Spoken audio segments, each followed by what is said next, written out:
What's up guys, Everything Apple Pro here.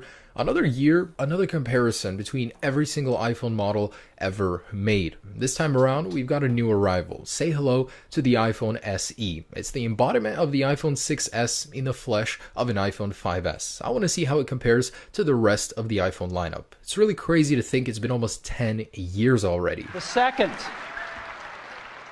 is a revolutionary mobile phone. And the goal of this video is really just to put things into perspective, because it's been almost 10 years. What has Apple accomplished with their iPhone lineup? I want to see going from the original iPhone 2G, by the way, there's no iPhone 1, I get that question all the time, going up all the way to the iPhone 6s and SE. Where do we stand now, and how far have we come? So I love making these tests. They get harder and harder every single year, but this is the 2016 edition with the new iPhone SE and the new iOS 9.3.1 update that supposedly speeds up older phones. So here's the iPhone 2G. It's hard to believe that when this thing released, it got a lot of negative press. It was the future, but it just wasn't fully cooked yet. It was slow, it was buggy, and really Apple's made a lot of progress whether or not you see it from year to year. So let's go ahead and jump into this. We've got every iPhone lined up here, and this is based on their release schedule, not by size. It would be a mess then. But we're going to start with a startup test. Now for a more even power on, I connected these all to a 13 USB port hub. So let's go ahead and start this up in 3, 2, 1. And they're all off. So it's not 100% accurate, down to the millisecond, but this is the most accurate that I can get it. And these are all arranged again by the date of release, not by the size, by the coloring. I try to get every white iPhone just for evenness. But the iPhone SE was the first to boot, followed by the 6S and 6S Plus.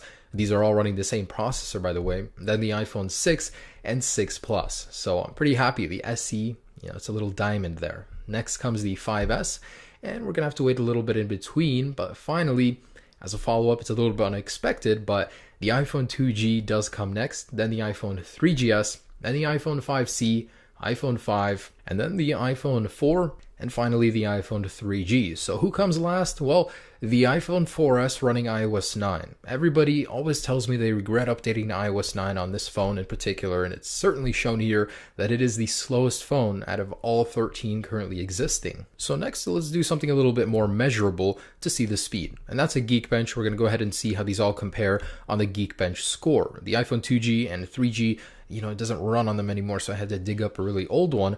But here are the results, with the iPhone SE in first place. Next up, here's a Wi-Fi speed test about 10 feet from my router. Of course, this is heavily dependent on my Wi-Fi speeds, but you could definitely tell that as the generations go on, the limitations of the Wi-Fi were removed, and they're faster, the range is better. In general, it just gets better as time goes on. And then I tested Safari. We use it a lot. HTML compatibility is very important, and the scores, of course, are all the same on the iOS 9 running devices. The older it gets, the worse the score. Then I did a synchronized test loading reddit.com. As you can see, the speeds are fairly, dependent on how fast the phone is. The newer it is, the better it does. Of course, they have newer Java engines and all that, but, it did fairly good. The older the device, clearly very, very unusable, and the iPhone 3G was never even able to load it in the end. Next, I tested loading the camera app, and as you can see, basically the iPhone 5 and above almost loaded them all at the same time, with a couple milliseconds in between. It's the older phones that you have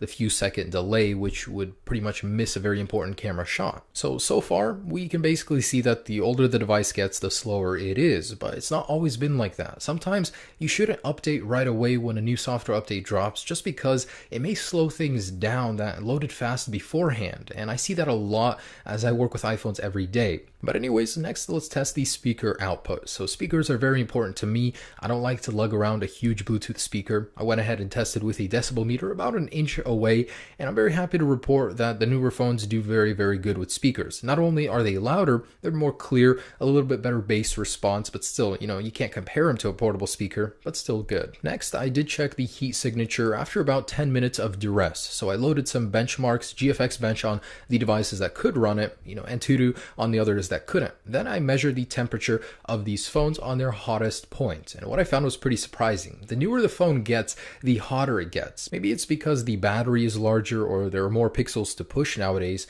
who knows, but newer phones iPhones do run hotter. So next, the cameras. iPhones in general have had pretty slow progression between cameras, but starting with the iPhone 2G with a 2 megapixel shooter, going to the iPhone 3G and so on, we can certainly start to tell that there is a difference, but putting them side by side is where you can really see how far things have gone. Now, what I've noticed is the newer phones pretty much have better vibrance. The color hue is, a little bit more saturated. It captures the colors a little bit better, and these pictures are taken in direct sunlight. So the iPhone 2G is completely washed out, whereas the newer 12 megapixel on the iPhone 6s captures the quality and color certainly a lot better. Now, this is the iPhone 2G. Putting it right next to an iPhone 6s, this is where we can see the most dramatic shift. It's like HD vision right here. Really, really great stuff. So 9 years is what it took to get here. And guys, there it is. That is my comparison of every iPhone Apple has produced so far in 2016. I do hope you guys enjoyed this video.